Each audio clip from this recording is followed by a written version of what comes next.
Welcome to Afternoon Light, the podcast of the Robert Menzies Institute at the University of Melbourne. I'm Georgina Downer and I'm the host of Afternoon Light and the CEO of the Robert Menzies Institute. The Institute is a prime ministerial library and museum devoted to upholding the legacy and vision of Sir Robert Menzies, Australia's longest serving Prime Minister. On Afternoon Light, we explore contemporary issues relevant to Sir Robert's life and legacy with leading thinkers from around the world. Thank you for joining us today. Hello, and today on the Afternoon Light podcast, we're talking to Selwyn Cornish, who is the Reserve Bank of Australia's official historian, and he's currently writing the history of the Reserve Bank of Australia, 1975 to 2000. He is also an honorary associate professor in the Research School of Economics at the Australian National University. So, welcome to the Afternoon Light podcast, Selwyn. Thanks very much. Great to be here. It's great to have you on, and last month was an anniversary of the Reserve Bank Act 1959, came into effect on the 14th of January 1960. That's correct. Which was a pretty major event in Australian economic history, and no doubt one that's imprinted on your mind, and that sparked an interest here at the Robert Menzies Institute in the history of the Reserve Bank and its precursor, the Commonwealth Bank of Australia, and we are so happy to have you on, so thank you. I wanted to start our discussion today just with a broad question, which is, what is the goal of central banking? Yes, well, it's a good question to start a discussion about the Reserve Bank and central banking in Australia.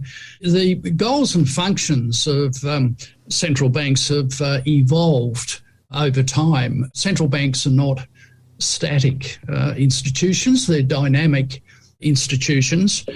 Dr. Coombs, the last governor of the Commonwealth Bank and the first governor of the Reserve Bank, famously said on one occasion that, and I'd like to quote him, that a central bank, quote, must grow like a living organism within the environment provided by the financial and economic system in which it exists. Its practices and structure must evolve in response to the needs and demands of that system. This is what central banks have done. They haven't performed the same functions. They have evolved with the change in economic events, social events and so on, political events. And this is what has happened with central banking in Australia. But at the moment, Reserve Bank is the banker to the national government. It is responsible for conducting monetary policy. For example, it has a responsibility to assist the government in seeing that inflation is kept at relatively low levels. Very topical today.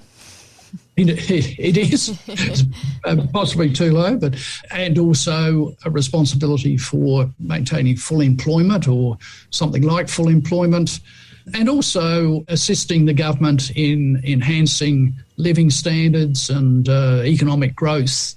But monetary policy is probably the main thing. It also has a responsibility for maintaining the stability of the financial system. And also many central banks have a responsibility for conducting the prudential supervision of banks and non-banks like building societies and so on. The Reserve Bank had that responsibility up to 1998, but in that year, APRA, the Australian Prudential Regulation Authority, was created, and it was given the responsibility for the prudential supervision of banks and other financial institutions. So, as you said, this central goals of the Reserve Bank or the goals of a central bank in any country are, they're dynamic. They're ever-changing depending on the system they're working within and, of course, the economic situation of the day. And we'll get to this later, but even the goal of so-called full employment, that was much more rigorously applied, I think, in the first first half to even 3/4 of the last century, whereas now it's more of a looser term, and we can accept a bit more unemployment than we once did. Can I ask you another general question, Selwyn, before we get into some of the details? How did the banking system in Australia evolve? Because obviously we were a colony of Britain, Yes. and Yes. at first we wouldn't have had our own particularly well planned and thought out and regulated banking system. That would have been imported from Britain, and of course there would have been a lot of private activity that would have developed organically. So how did we get to having, in the early part of the 20th century, a Commonwealth Bank of Australia? The creation of banks in Australia goes back really to the Bank of New South Wales, which was established in 1817. It had its bicentenary, 5 years ago. As the colonies developed private economic activity, the wool industry, international trade and so on, so banks started to be set up to facilitate economic activity and trading, finances and so on. By the late 19th century, we had a fairly diverse and sophisticated banking system. And in the 1890s, there was a major depression in Australia. Many banks collapsed. A lot of people lost their savings that were deposited in banks that had to close their doors. And that led to a discussion about the need for government banks. And some of the colonial governments, as they were before Federation, established savings banks to provide a safe haven for people's savings. After Federation, the Labor Party, for example, wanted to establish a government-owned commercial bank to compete against the private banks with a government guarantee of deposits. And so in 1911, the Commonwealth Bank was established. There was quite a debate within the Labor Party, actually. The majority view was that the government bank should be established to compete against the private banks, to provide a safe haven, if you like, for people's savings. But there was another view that such a bank should be a combined commercial bank and central bank. King O'Malley, who was a federal Labor politician from Tasmania, yes. He was the main advocate of a composite commercial central government-owned bank. And were there examples around the world that he was drawing from to lead him to that view? Was that no? It was quite novel. It was quite novel, yes. And I'll talk about the evolutionary change in the nature of the Commonwealth Bank shortly. And there were contrasts between the Commonwealth Bank having a commercial savings bank and trading bank attached to it, in contrast to other central banks like the Bank of England, the Federal Reserve, and so on and so forth. Yeah, so it was quite unique, and there was a debate, particularly within the Labor Party. But I've discovered more recently that Deakin and Forrest, who were leaders of non-Labor groups in the federal parliament, yes. They actually were discussing with the Bank of England and with the British Treasury what should be done. And the Bank of England in particular said that, you should be setting up a privately owned central bank like the Bank of England. Yeah, okay. And a lot of the initial central banks were privately owned. They weren't government-owned institutions. And even today, there are 2 or 3 central banks that are privately owned. So that was the position of the non-Labor forces in politics at the time. The Labor Party was championing a central bank, and non-Labor forces wanted the British system, or the British recommendation of a privately owned central bank instead. Well, the dominant group in the Labor Party, Andrew Fisher, William Morris Hughes, wanted a government-owned commercial bank. Fisher won the 1909 election, the first post-Federation government to have majorities in both the House of Representatives and the Senate. So they proceeded with the introduction of a Australian currency. Paper currency before 1910 was issued by the banks, the separate banks.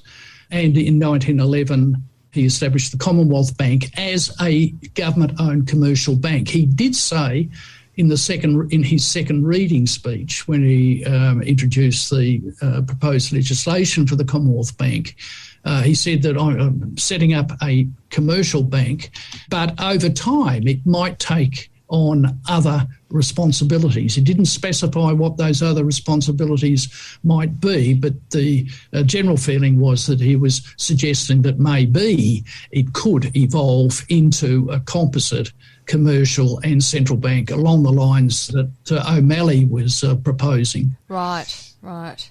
And this was the Commonwealth Bank of Australia in 1911? Yes.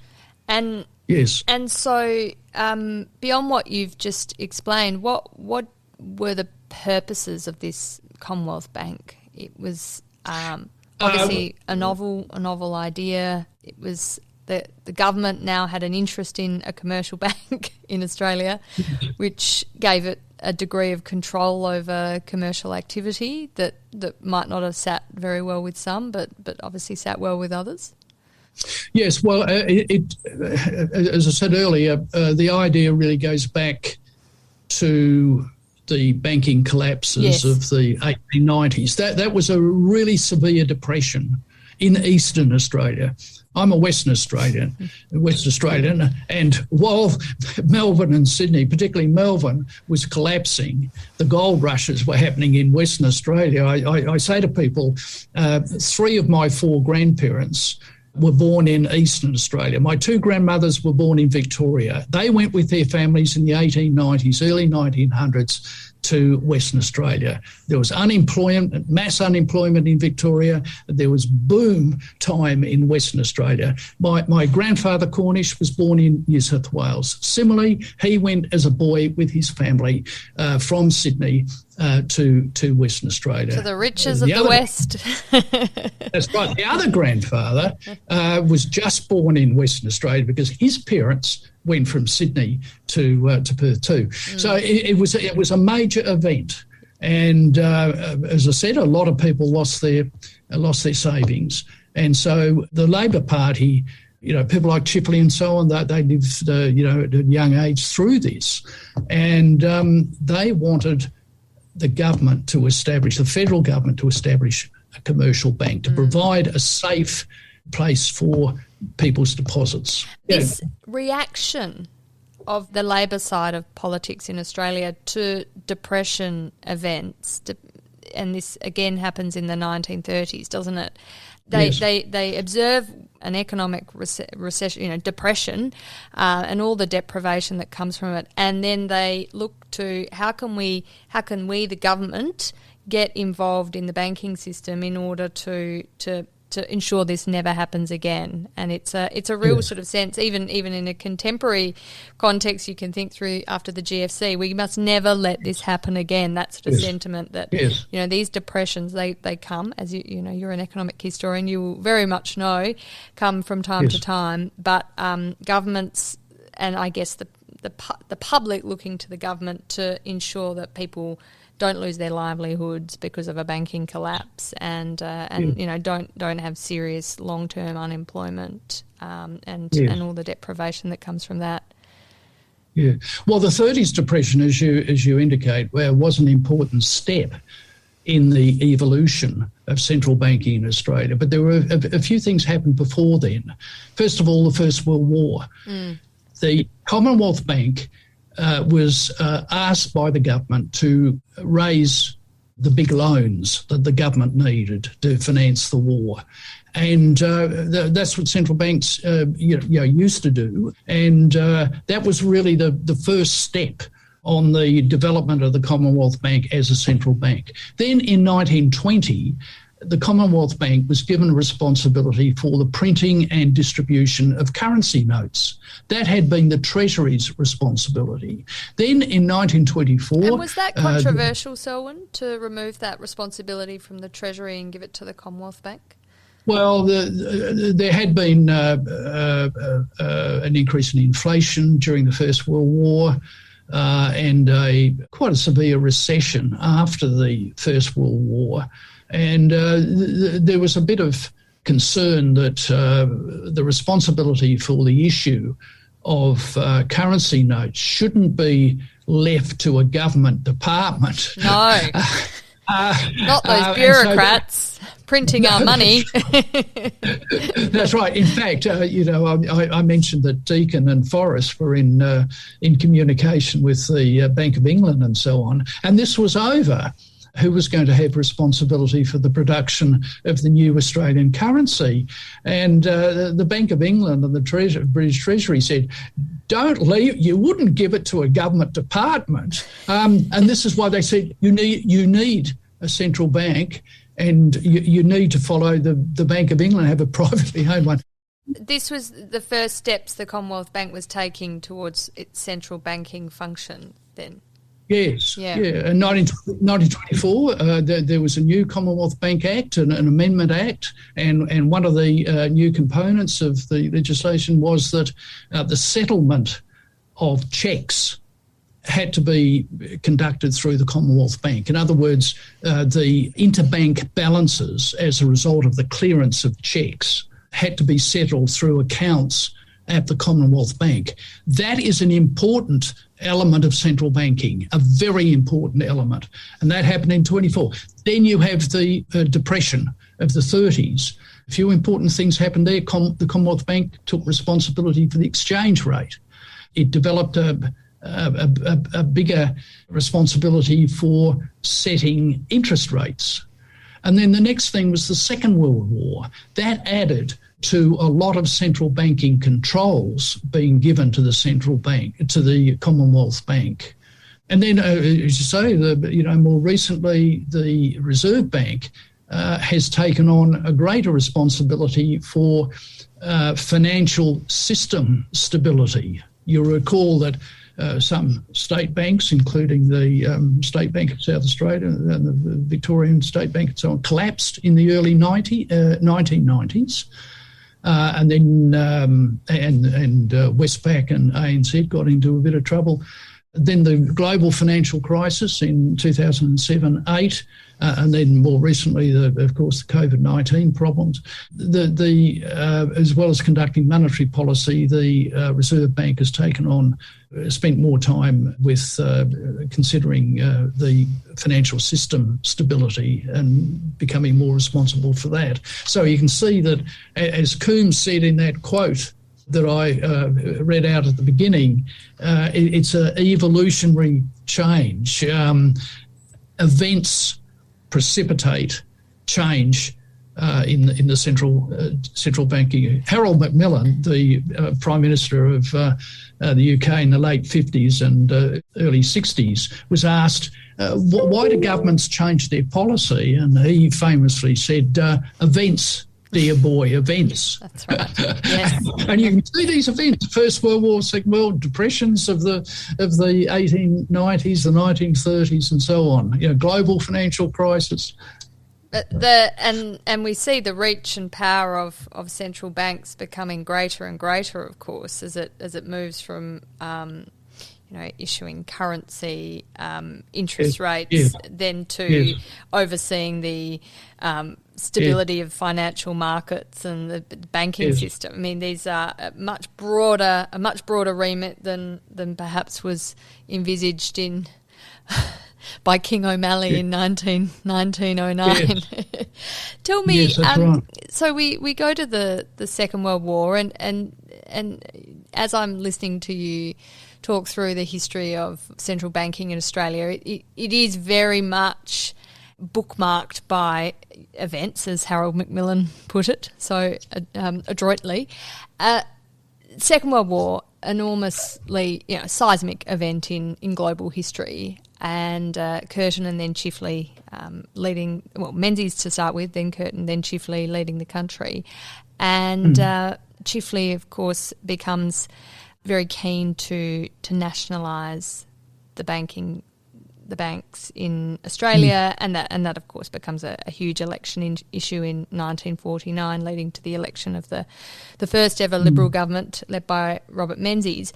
Dr. Coombs, who you were speaking about before, who was the governor of the Commonwealth Bank and then first governor of the Reserve Bank, he wasn't a big fan of this move of Chifley's to try and nationalise the bank. Can you tell me why was Chifley trying to nationalise the banks in the 1940s? What was behind that? Well, that's an interesting question, because there was a Royal Commission in the mid-30s on the Australian monetary and bank systems, a very famous Royal Commission, somewhat similar to the Campbell Committee in the 70s, early 80s. Chifley was a member of the Royal Commission, and he wrote a minority report advocating, supporting bank nationalisation. So, he had this idea before the attempt to nationalise the banks in the late 40s. I think, as I said earlier, Chifley was motivated by what he saw in the 1890s, banks collapsing all over the place and people becoming destitute because their savings were destroyed, were lost. Now, more immediately, Chifley in 1945, before he became Prime Minister, he was the Treasurer. And he was responsible for the first Banking Act by the Commonwealth, the Banking Act of 1945. Banking Act didn't say anything about nationalising the banks, but Section 48 of the Banking Act of 1945 said that all government banking business, state governments, local government authorities would have to bank with the Commonwealth Bank. Now, the Melbourne City Council obviously didn't like that, because it was banking with, I think, the National Bank and maybe the State Bank of Victoria. It took that clause 48 to the High Court, and the High Court judged that Section 48 of the Banking Act was unconstitutional. Immediately, Chifley said he was going to nationalise the banks, and he introduced the legislation, and the legislation passed. There was a challenge to that legislation. It went to the High Court. The High Court again said it was unconstitutional. It then went to the Privy Council, which in those days was the highest court of appeal for Australia. And the Privy Council supported the High Court and said it's unconstitutional. That was the end of bank nationalisation. But Chifley, I think, was, going back to his minority report, I think he was always sensitive to what happened in the 1890s. But also, more particularly, once the High Court upheld the appeal from the Melbourne City Council, Chifley thought that the other monetary policy tools and instruments in the Banking Act would also be challenged. And he thought, well, this is going to cause a lot of trouble were that to happen. So I think putting those two or three things together, you get the answer to your question, why was Chifley wanting to nationalise the banks? Yeah, I mean, there's some in your paper you wrote on this period. You extract a quote from Chifley where he said, in relation to this Commonwealth Bank Bill 1945, that the legislation was based on the conviction that the government must accept responsibility for the economic condition of the nation. The problems of the post-war period of employment, development and trade are of such magnitude and involve such serious consequences that no other attitude could be maintained.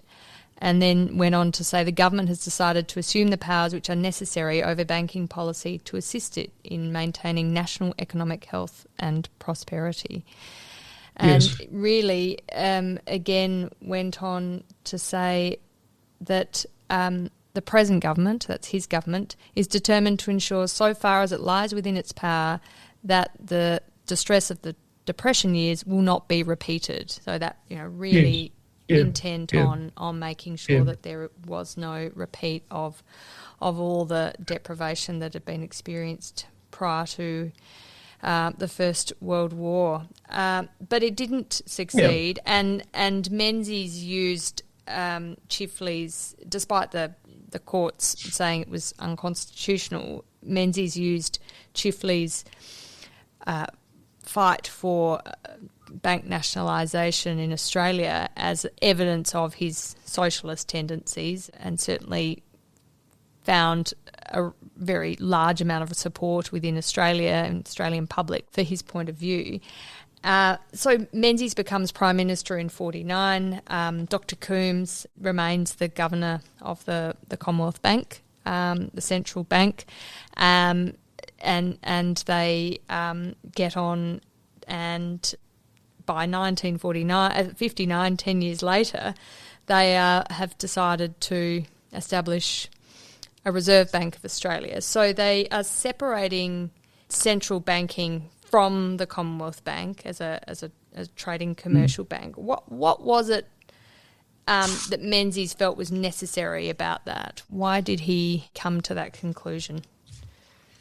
Well, again, the sort of evolutionary element came in here too. As I said earlier, as the Commonwealth Bank developed central banking responsibilities, there was a feeling that, this is not what central banks are, not also commercial banks. The two shouldn't be together. In fact, in the 1920s, when the Commonwealth Bank was starting to develop as a central bank, it asked the Bank of England to send somebody out to Australia to tell it how it could act as a central bank. And one of the things this fellow, who was a very senior member of the Bank of England, said, well, for a start, you shouldn't be a commercial bank. Central banks don't have savings banks and trading banks attached to them. The 1935-37 Royal Commission supported the composite commercial and central banking functions. And if I just quote a short passage, this is what the Royal Commission said in its report. Quote, although it's unusual for a central bank to carry on trading activities and to control a savings bank, we consider it desirable that the Commonwealth Bank should do both. We are of the opinion that the use of its trading bank activities as an adjunct to central banking policy is in keeping with its central bank functions and is to be approved. Now, Coombs was not supportive of separating the commercial and central banking functions of the Commonwealth Bank. Why? Certainly by the 1950s, he thought that the commercial banking functions of the Commonwealth Bank were so substantial that it would be able to assist the central banking functions of the Commonwealth Bank. In other words, if there was a major depression or even a major inflation, the central banking instruments of the Commonwealth Bank might not be powerful enough to control a depression or a major inflation.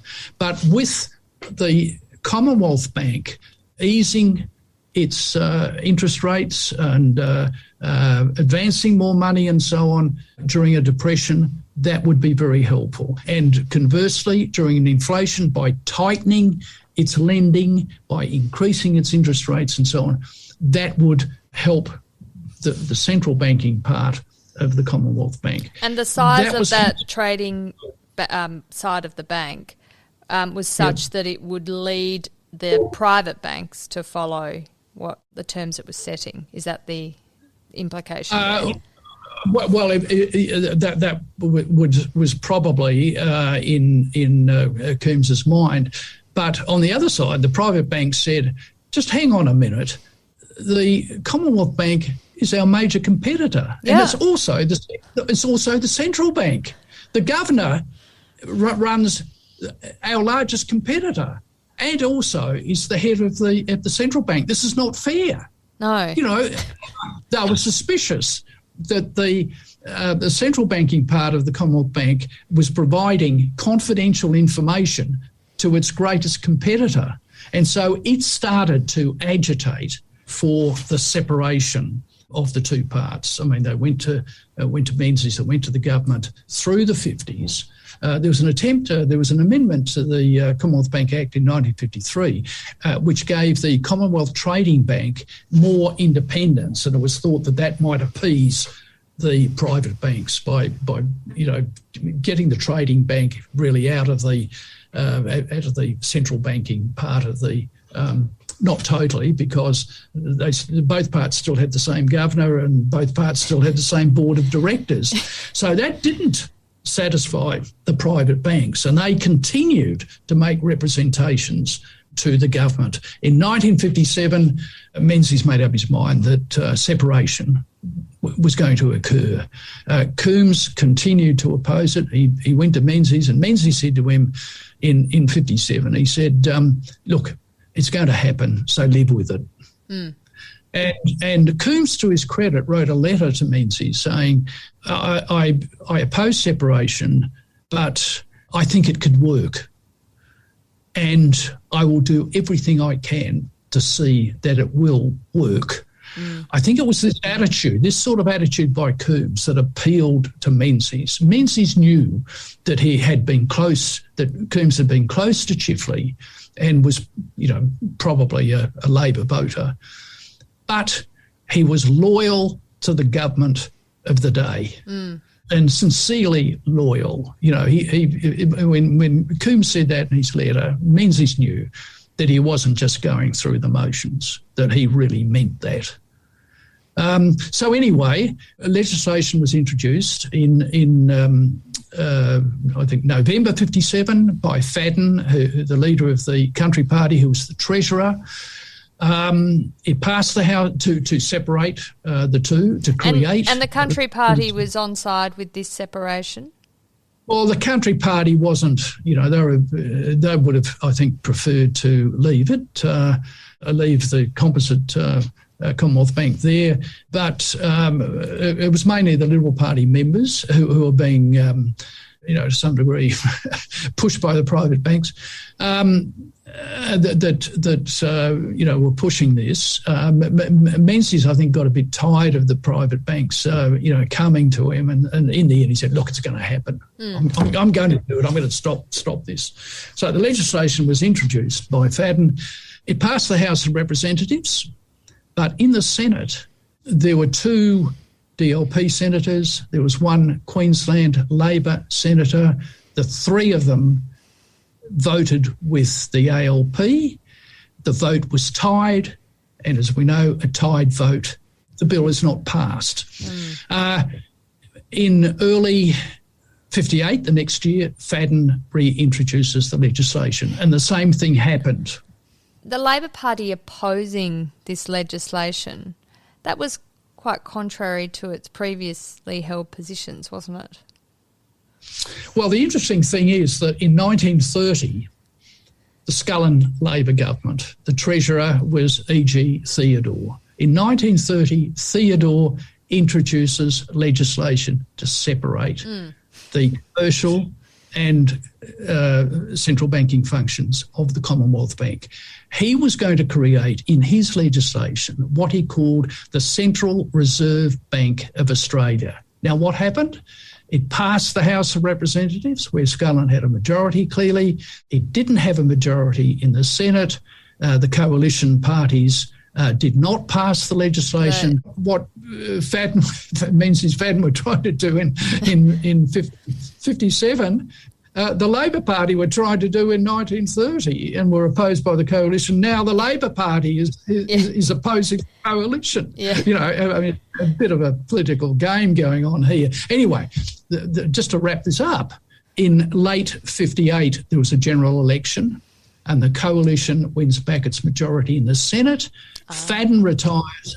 McFadden retires at that election. Holt becomes the treasurer, and the first thing he does when Parliament reassembles in early 59 is to reintroduce Fadden's legislature in its past. And the rest of 59 is taken up with the administrative things that had to be done to fulfil the separation. And as you said, on the 14th of January 1960, the Reserve Bank of Australia was created. There's just one other thing here that is not often considered.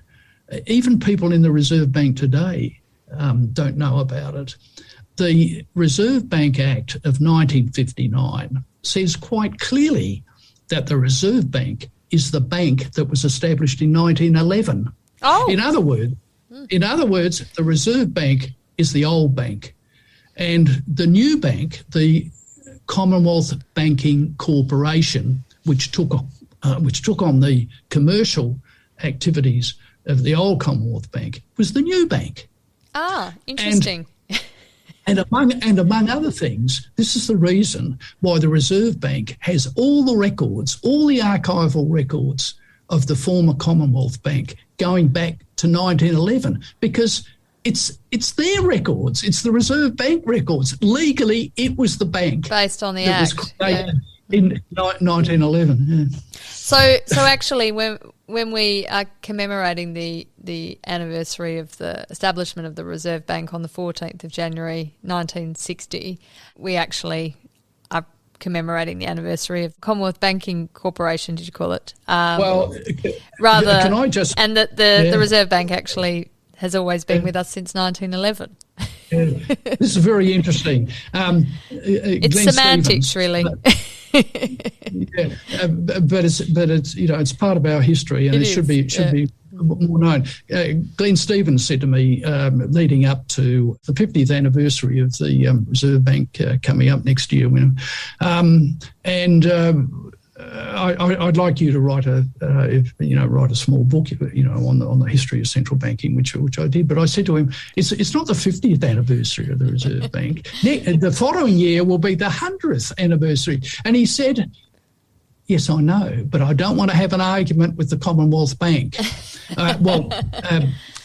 We then go to the so-called 100th birthday of the Commonwealth Bank. I was invited to their big dinner because I helped them. They wrote a sort of coffee table history of the Commonwealth Bank, and I helped them with a bit of it. And for my pains, I was invited to the big dinner, which was a terrific dinner and entertainment and so on. And I was introduced to the then CEO of the Commonwealth Bank as the Reserve Bank's official historian. And he sort of pushes me and he says, "Oh, the Reserve Bank," he said, "you're only 50 years old and we're 100 years old." And I said, "Look, excuse me, the Reserve Bank is 100 years old and you're not even 50 years old." "What?" he said. What? Explain this. And I explained it to him, and he was shocked too. He didn't know. It's very funny. And, it's interesting how... history can be inaccurate but still staunchly defended. Yes, there you go. Well, this is why you need a historian, I suppose. Indeed. Who reads the fine print? Tell me, so we have a bank called the Reserve Bank of Australia, potentially beginning its life on the 14th of January 1960, or potentially 49 years before that. What was the mission of this newly named RBA, and then how did it evolve? And we were talking about full employment before. This sort of in the 50s, the government was very focused on full employment. Everyone needed a job. That was your your government's social contract with the Australian people was you have a job. We will make you look after your own life. You put food on your table, buy your house, do what you like, but we will make sure that the economic conditions mean you can get a job if you want one. That was clear, and there were plenty of jobs, and we had millions of migrants coming, finding jobs very easily because there was no support package for them if they didn't. Well, coming out of the depression of the 1930s, when there was mass unemployment, and stemming from that, Keynes's general theory of employment, interest and money. Employment came first in his title of his most famous book.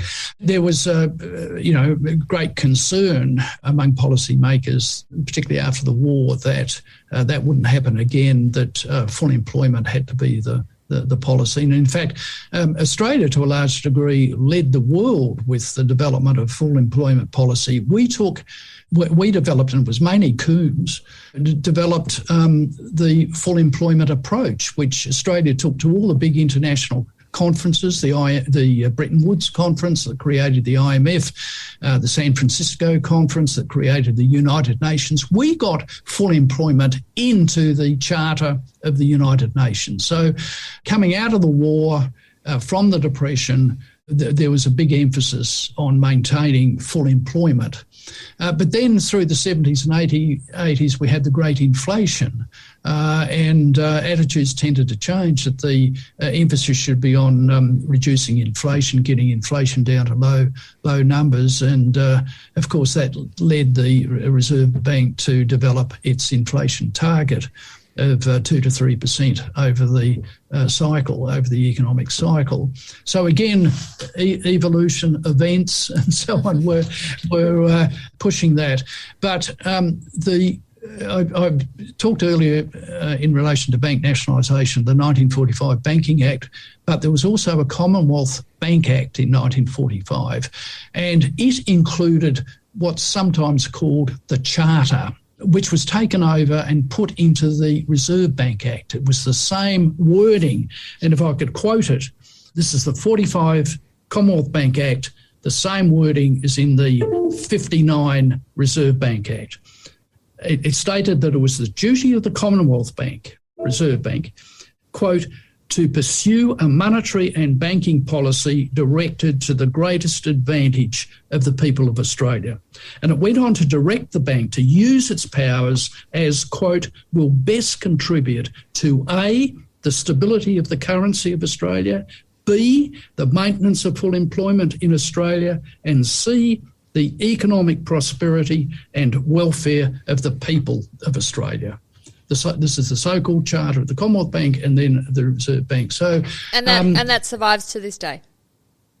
It's still in the Reserve Bank Act. Yes. So it's got to take into account inflation, which is the maintaining the value of the currency, yep, full employment, and the economic prosperity and welfare of the people of Australia. Sometimes that's sort of interpreted in terms of facilitating economic growth and living standards and so on. So they're the three things that instruct the Reserve Bank today. But they are interpreted differently, though, of course, Selwyn, aren't they, compared to the 1960s to 2022? Yes. I mean, inflation is very much on the mind, I think, of the Reserve Bank at the moment. Of course, economic prosperity always on the mind, looking at the impact of its interest rate settings on the general economy. But full employment, at the moment we have extremely low unemployment in Australia, historically speaking. But is that as much a focus today as it once was? Well, one of the problems with the Charter is that those three things are not necessarily compatible. If you're going to maintain a low inflation rate, you might have to pursue a tight monetary policy, which could create unemployment. So they could be inconsistent, and therefore governments have really got to choose, which of these it's going to put its priority on. And as I said, I think after the Second World War, for some decades, the priority was on trying to maintain full employment, and then it switched to maintaining a reasonably low rate of inflation. Of course, as I said earlier, there's been an increasing emphasis too on maintaining the stability of the financial system, which has become more important with globalisation, with more market-oriented economies and so on, greater competition between financial institutions and so on. Yes, the priority has changed and no doubt will continue to change according to underlying economic economic circumstances and probably according to the ideology of different political parties. Yeah, is there ever any sense that the RBA board should be challenged on its priorities, that they might have diverted from the charter as it is written into the RBA Act? Is there ever any moves amongst the commentariat or the academic community or even the bureaucracy, the government, to challenge that? Oh, yes. Because, of course, we have the RBA, the board is independent, so it determines its own interpretation of the charter, but that is, of course, subject to administrative review, presumably. Yes. Well, the charter is fairly vague, as I said. The different components are incompatible and so on. So priorities have to be worked out. And some commentators would argue that the priority should be on keeping inflation low, and others would argue that the priority should be on maintaining high employment and rapid economic growth and so on. But, as you know, there's been a debate about the inflation target, the target of 2 to 3%. It hasn't been, inflation hasn't been between 2 to 3% now for 10 years, 8 or 10 years. You also know that the Treasurer and the Shadow Treasurer have both indicated that they want to see a new review of the Reserve Bank, with that issue, among others, being high on the agenda of the review. So stay tuned on that. But yes, it has been a constant source of debate. Yeah. I wanted to finish our conversation with your reflections on Robert Menzies' relationship with the Governor of the Reserve Bank, Dr. Coombs, Nugget Coombs. Why was he called Nugget? Was he small? Was he a nuggety? He was small and nuggety. He was small and nuggety. Well, he was one of the seven dwarfs. He was one of the seven dwarfs, yes. Yes. He was quite small. He wasn't the smallest, but he was fairly small. I used to. Coombs was at one stage Chancellor of the ANU, and the Vice Chancellor was Sir John Crawford, and the pair of them were part of the seven dwarfs. And to see them talking to each other was very interesting, because they were dwarfs in size, both about 5 foot tall. And the other one was the head of the Treasury, Sir Roland Wilson. He was the smallest of the lot. Oh, he was really small, was it? Okay. Oh, he was, yes. Somebody said to him once, "Oh, Roland, gee, you're small." And he said, "I might be small in stature, but I'm big up here," he said. When he was a Rhodes Scholar, he had 2 PhDs, one from Oxford, one from Chicago, and so on and so forth. It would have been hard to find a rebuttal to that. They were obviously very smart people. So Menzies had a nice relationship with Nugget Coombs. Yes, yeah. Well, when Nugget retired as Governor of the Reserve Bank in 1968, Sir Robert Menzies wrote to Coombs, and this is what he said, and Coombs reproduces the letter in his autobiography. Menzies said, "You will remember that when I came back into office, you, as a man suspected of unorthodox ideas, were under a cloud of suspicion by some of my colleagues. The cloud soon disappeared as it became increasingly clear to the most prejudiced that we had as governor a man of the most conspicuous ability and of the most shining integrity. It remains a matter of great pride for me to have got to know you as well and to have benefited so much from your great services to our country. But," Menzies went on, "but my happiest memory is that we have become close friends in a personal way." And I think this says a lot about Menzies in particular. I mean, as I said earlier, Coombs worked very closely with Chifley. Chifley selected him to be Governor of the Commonwealth Bank. Even Coombs said that the governorship should have gone to Sir Leslie Melville. But Coombs went on to say the Prime Minister and Treasurer Chifley wanted me as governor. But Menzies still could write a letter like that. And they were close friends. I was struck going through the archives of the Reserve Bank for the 50s into the early 60s, the close relationship they had. What quite often happened was that inflation would start to accelerate. Coombs would go to Fadden and then to Holt to say, look, we've got to lift interest rates. Monetary policy's got to be tightened because we have a fixed exchange rate and we'll have a balance of payments crisis. Fadden used to say, farmers don't like high interest rates, laddie, go away. And Coombs would go to Menzies. Right. And quite often Menzies would say, I agree with you, but we're in coalition and I can't force my coalition partners to do this. I mean, in time, they had to increase interest rates, but this was the initial movement. But Coombs would go to Menzies. They would have a good talk about this. Quite often, Menzies would say he agreed with what Coombs was saying.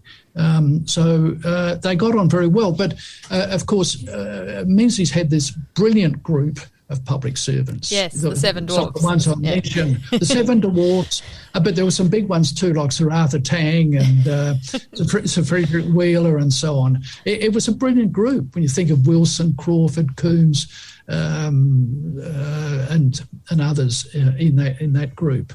But at the same token, Menzies didn't always defer to these brilliant people. He was his own man, obviously. Well, ultimately, it was his name on the ballot paper, or his party's name on the ballot paper. So he had to do what he thought was right, and do what was right by the Australian people. And the wisdom of the Seven Dwarves and their departments was only one part of the assessment, wasn't it? Mm-hmm. Yeah. Well, they had all worked for the previous Curtin and Chifley governments, and yet Menzies got on with them very well, and they worked very well with Menzies, and they had the highest opinion of Menzies as a political leader, as Prime Minister. Well, I think that's a lovely note to end on, Selwyn. Thank you so much for joining me on the Afternoon Light podcast today to talk about the history of the Reserve Bank / Commonwealth Bank. And I look forward to hearing feedback on that debate about its birthday. I thoroughly enjoyed it. Yeah, been an absolute delight. Thank you. The Afternoon Light podcast is brought to you by the Robert Menzies Institute at the University of Melbourne. You can find more about the Institute and our podcast at robertmenziesinstitute.org.au. We're also on Twitter, on Facebook and LinkedIn. We look forward to you joining our show next week. Thank you.